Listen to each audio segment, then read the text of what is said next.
எம்ஜிஆரை குறித்து விமர்சித்த திருமாவளவன் அரசியலில் இருந்து காணாமல் போவார் என்று எதிர்க்கட்சித் தலைவர் எடப்பாடி பழனிசாமி பதிலடி கொடுத்துள்ளார்.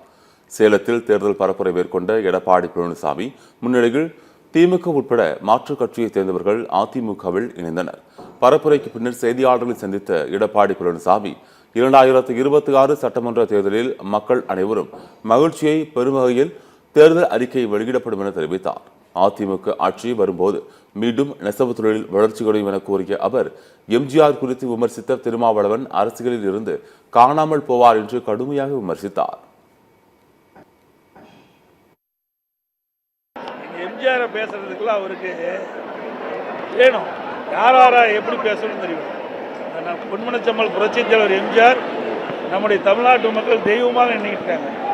அப்படிப்பட்டவரெல்லாம் இவர் விமர்சனம் செய்தால் அரசியலில் காணாமல் போயிடுச்சு. எவ்வளவு கட்சி, எவ்வளவு ஜாதி சேர்ந்திருக்காங்க, எவ்வளவு மதத்தை சேர்ந்தவர் எங்கள் இயக்கத்தில் இருக்கிறாங்க, எல்லாம் ஒற்றுமையாக நாங்கள் செயல்படுறோம்.